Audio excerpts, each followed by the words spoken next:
Today we're going to take a look at one of my favorite and probably most useful web tool, and that's called Dropbox. Now what Dropbox does is create a digital space that I can store stuff in and I can access it from any computer. I can do it via the web or via a small program that installs a folder on my laptop that I can easily access folders and files from. So let's take a look at how many cool things we can do with Dropbox.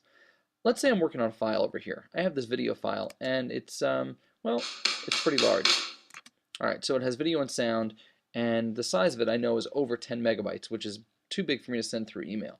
And yeah, I could email it using like Transfer Big Files or some other email service that lets me send big files, but nope, there's a much easier way, a better way in fact. So let's take a look. I'm going to come down over here on my dock, and I see this little Dropbox folder. I'm going to click on that. These are all the files that I've been working with, so I'm going to open that up real quick. And you can see all the things that I've been saved on my Dropbox folder. Now notice it has a little green check sign, a little checkbox next to it.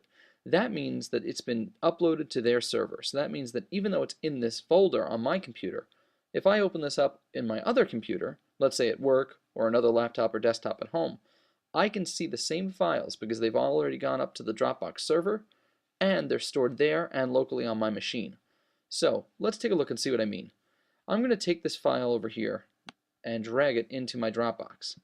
When I let go, you'll notice that it automatically went from spinning blue circles to a checkbox.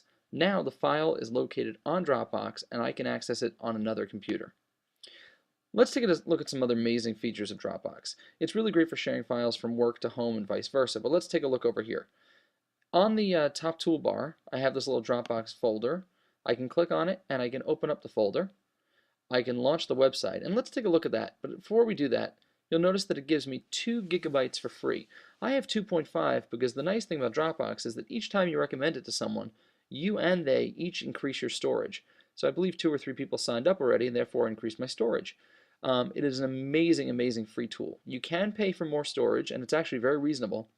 But I find that 2 gigabytes is certainly enough to get by in accessing the files that I need. It also tells you the status, all files are up to date. If you have large files that are going up and back and forth, it'll tell you how much time it takes for them to actually go up to their server. You can click over here to upgrade to Dropbox, and again, you can pay for certain preferences, a space up to, I believe, 100 gigabytes. Now, let's take a look at the website. So I'm going to go over here to Launch Dropbox website.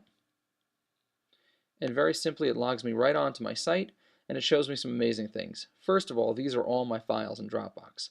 You'll notice I have lots of options. Upload. So from the website itself, if I don't have Dropbox installed, I can easily upload files, create a folder, keep things organized, share a folder. Now that's really cool. I can click on, let's say, this folder over here and say share a folder.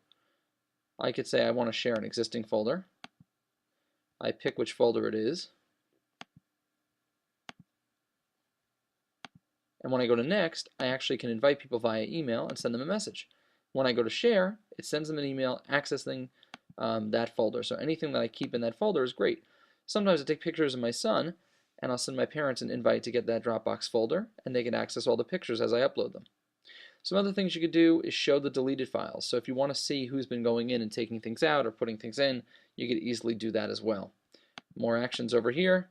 Once I select a folder, I can see that I can move it, rename it, copy it, or delete it, or download it. And that's important too, because of course if you have something that's stored on the web, you might want to access it and download it onto another computer.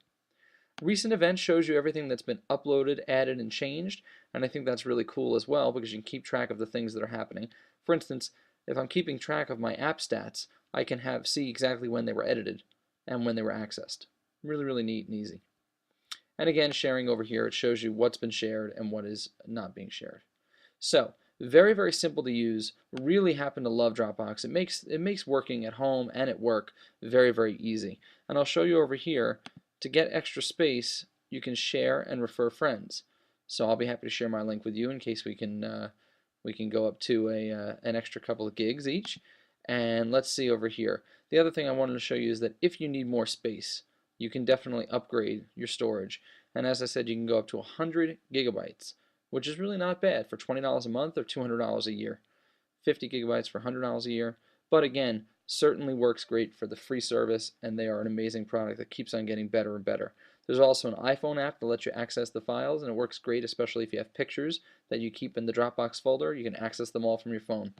Make sure you check it out, Dropbox.com.